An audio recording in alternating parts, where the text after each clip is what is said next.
تحياتي لكم خوتي المشاهدين، تحياتي لكم خواتاتي المشاهدات. تحية بوسنية تبونية شنقريحية إلى كل الجزائريين الأحرار.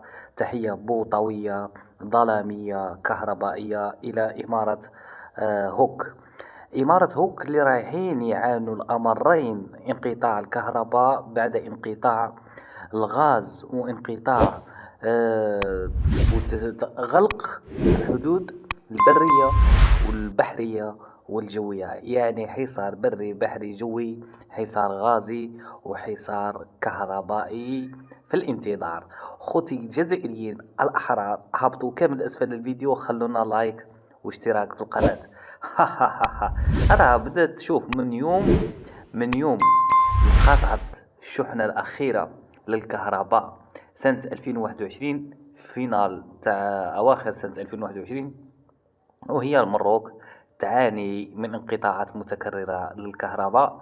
خلونا نشوفوا هذه الفيديوهات وغيرها، ومن بعد نفسروا لكم كيفاش رايحة القضية قطع الكهرباء هذه، وتشبعوا الضحك على مراكي. السلام عليكم، أنا أحمد عودة من فلسطين، وهذه قناتي الاحتياطية. محبتي واحترامي لكم أينما تواجدتم في جميع أنحاء العالم. حبايب قلبي، بتمنى منكم دعم هذه الحلقة من خلال زر لايك، اشترك بالقناة، فعل زر الجرس، ونكسب الصلاة على النبي. اللهم صل على النبي. نذكر الله يا جماعة الخير، لا إله إلا الله. بعد قطع الغاز وغلق الحدود، ليأتي عمي تبون ويخبرهم بأن سيمنع التصدير الكهرباء لهم. فهناك أخبار متداولة بأن الجزائر رسميا يمنع تصدير الكهرباء والغاز وغلق الحدود عن النظام المغربي. فبتمنى منكم دعم هذه الحلقة والمشاركة على أوسع نطاق، وبإمكانكم متابعتنا يوميا على قناتي الأساسية. وعلشان ما أطول عليكم أكثر، دعونا مباشرة نتوجه ونشاهد هذا الفيديو. ولكن حبايب قلبي، لايك، اشترك، فعل زر الجرس والمشاركة على أوسع نطاق. دعونا نشاهد ومن ثم سنعود إليكم. تحياتي لكم خوتي المشاهدين، تحياتي لكم خواتاتي المشاهدات. تحية بوسنية تبونية شنقريحية إلى كل الجزائريين الأحرار. تحية بوطوية ظلامية كهربائية إلى إمارة هوك. إمارة هوك اللي رايحين يعانوا الأمرين، انقطاع الكهرباء بعد انقطاع الغاز وانقطاع غلق الحدود البرية والبحرية والجوية، يعني حصار بري بحري جوي، حصار غازي وحصار كهربائي في الانتظار. خوتي الجزائريين الأحرار، هبطوا كامل أسفل الفيديو، خلونا لايك واشتراك في القناة. أنا بدأت تشوف من يوم انقطعت الشحنة الأخيرة للكهرباء سنة 2021، فينال تاع أواخر سنة 2021، وهي المروك تعاني من انقطاعات متكررة للكهرباء. خلونا نشوفوا هذه الفيديوهات وغيرها، ومن بعد نفسروا لكم كيفاش رايحة القضية قطع الكهرباء هذه، وتشبعوا ضحك على مراكي. أولى فإنه مشروع فاشل. الظلام اللي حسيت به لي، واحد الظلام اللي لا يعقل إنسان كاع يقول لك الظلام اللي صبحنا حنا شبه برا. نعطيكم النقاط ديالي الملحقة الإدارية الشمالية: شارع البرادة حتى قبل الربح منظلم، الشارع اللي كيعدي الحي الجديد منظلم، شارع المدارس كله هو حنا بغينا يضاف ليه مصابيح على اليمين أو على اليسار. خصو يكون كيف قال الأخ ديالي، يكونوا المصابيح اليمين وعلى اليسار. هذه القيمة المضافة. أما هذه الشركة اللي تقول حظيرة أنوار، أنا أسميها حظيرة الظلام، لأنها ضعيفة جدا. ما بالياش شي قيمة مضافة لهذه الشركة، ما كايناش. أجداد اللي كتحل بولا داك البولا، ومع الأسف كاين بعض المصابيح اللي حيداتهم خسرة، ولكن المسافة بين بولا وبولا مسافة كبيرة. يعني ما كاينش واحد الدراسة يخرج واحد التقني ويشوف كيف تكون البولا، واش في هاد الدورة ولا في هاد الشوكة ولا في هاد المنطقة. هما تيحسبوا، أنا أقول واش هذا اليوم القيامة. شفتهم ديك الساعة تيحسبوا بالخطاوي 28 خطوة، تيقول لي راسكم ارسل ديال هنا بولاي. تيقولنا في الشركة عندنا 4 أو 5 مهندسين، هذا خطأ. ما كاينش مهندسين، 5 مهندسين مظلم هنا. المجلس السابق اللي كان شي بروجيكتور هنا في عميدان اللي كيضوي على هذه المنطقه هذه. دابا الشركه ويتحيد دوك البروجيكتورات، دابا هنا مظلم، دابا هنا فيه الكريستال، راه العمل ما غادي باقي يقدروا على والو والو، راه هنا خطر، هنا عباد، هنا خطر في حياتنا بالتقية. واش الفكره رئيسيه كتدي الزمران نزاله كوكو ما وراء كوكو تما كديري الفكره رئيسيه. وانت الا كان غادي هنا بلي عباد راه يتجلس هنا 100% يتجلس هنا زعما، يعني تنتمسوا من المسؤولين تدخل عاجل لحل هذه المصير. الموضوع غادي يتناقشوا على حظيرة الأنوار اللي هي حظيرة الظلام، وبالفعل كما قال الأخ قالوا الإخوان وكما هو مشاهد في هذه الأيام الأخيرة هو أنه كيتبان عليه غرق في الظلام، وغرق في الظلام يعني غادي يغرق في المشاكل وغادي يغرق في الإجرام وغادي يغرق في المشاكل ديال السرقة.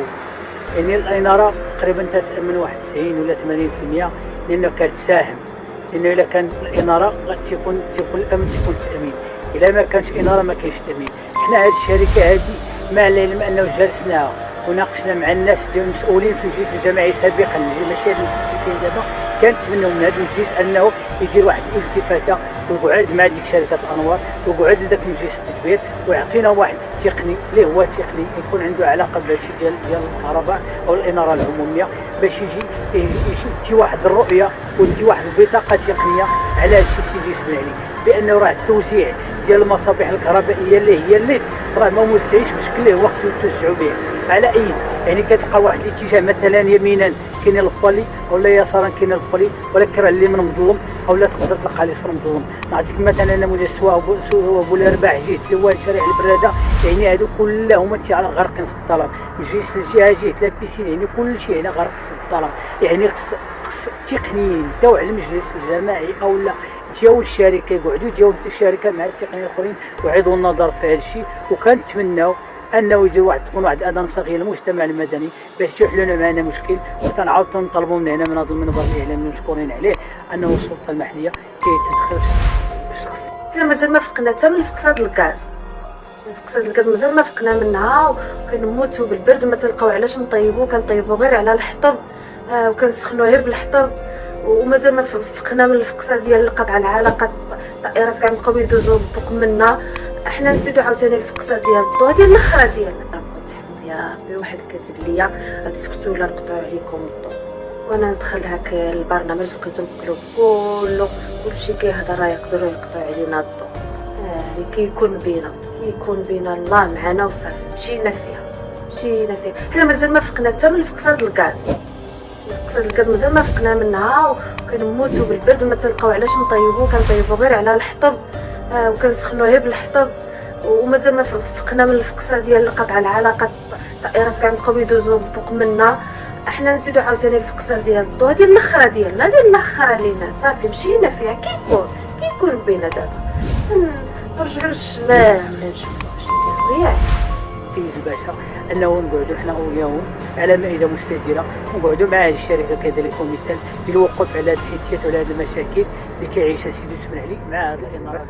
الله يجزيكم بخير. راه الضوء عندنا ضعيف، والضوء باقي حنا عندنا الضوء كيشدوها هو تنشاهدو صفر، ما عندنا كاع داك المصباح الابيض، وعندنا بين الخشبه راه ديما خشبه مطفيه وخشبه شاعله وما عندنا لا من نشكيو.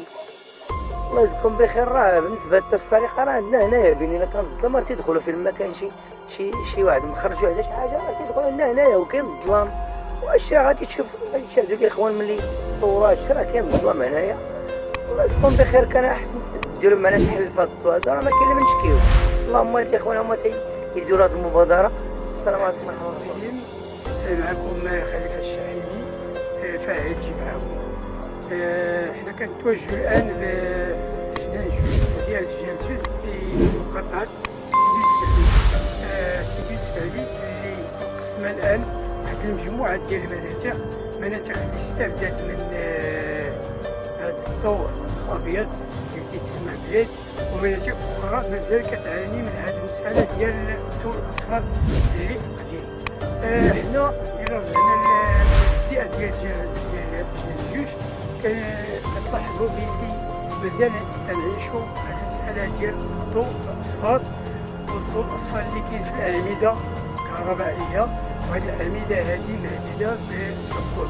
سبق المنطقة ديال التجزئة ديال جنان جوج عرفت سقوط 3 ديال الأعمدة الكهربائية. عمود كان طاح على واحد السيارة ونتج على هذا السقوط بعض الخسائر. أعمدة أخرى طاحت في الهواء، جاب الله ما كان حتى شي حد تما. حنا الآن كنحاولوا نتواصلوا مع المسؤولين الجدد في هذه الولاية الجديدة على أساس يتم استبدال هذه الأعمدة وهذه الرؤوس المضيئة باللون الأصفر باش نستفيد احنا من الضوء اللي معمم داخل بعض المناطق ديالي واللي هو الضوء ديال الليد.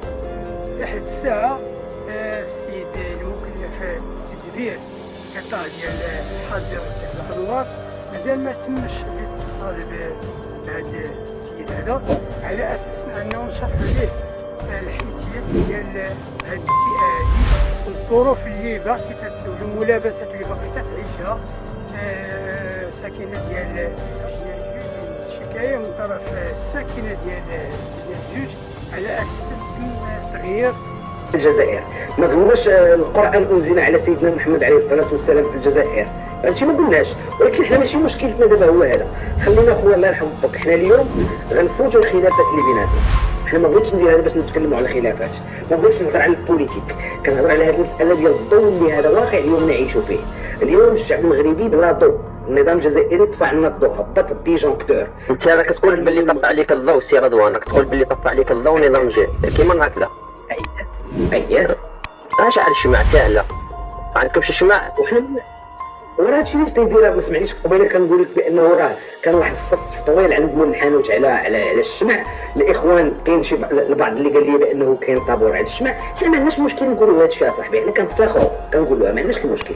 معليش هيا ديروا الشمع سيدي، ديروا الشمع معليش، ولا ما خاصكم الشمع رانا ندزو لكم. انا شخصيا نروح نروح لمعبر جبغالي هذاك ديالكم هذاك بين تلمسان تيمغنيه ونبعث لكم كونتيتي. والله ما كان نحكم السناره ولكن نبعث لكم من بعيد الشمع الكوابس تاع الشمع. والله غير صدق عليا نشيل لكم 20 صندوق.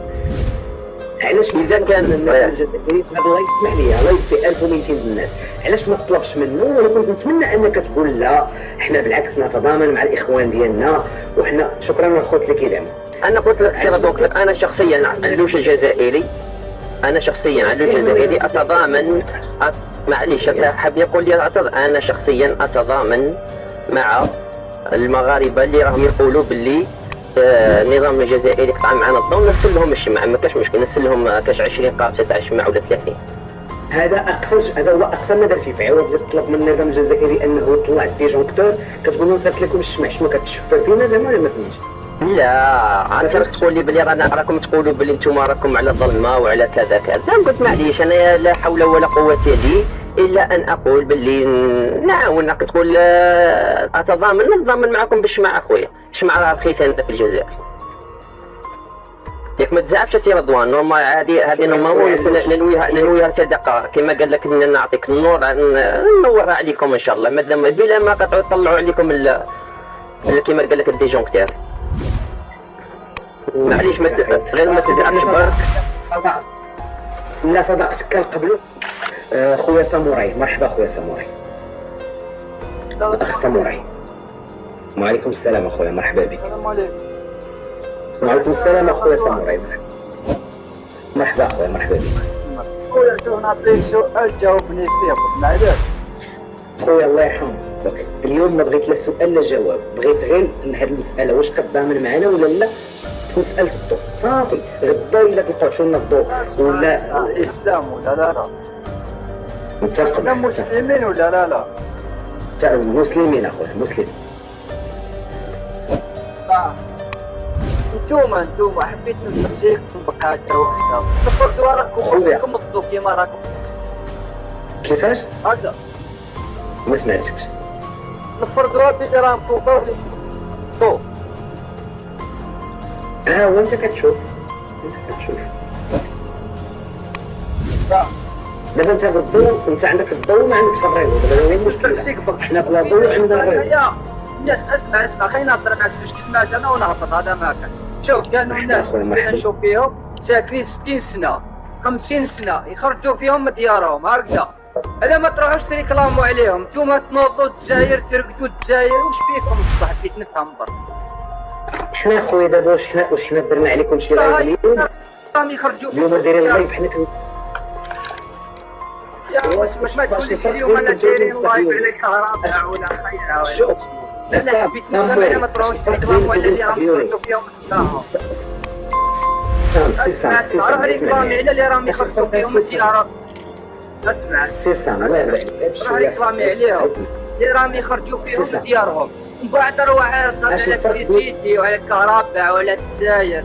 اسمع لي ارفض قطعه الجزائر الجزائر نيوز. اسمع لي عند وزير الشؤون التجاريه، وزير الشؤون التجاريه الطاقيه الغازيه والضوئيه.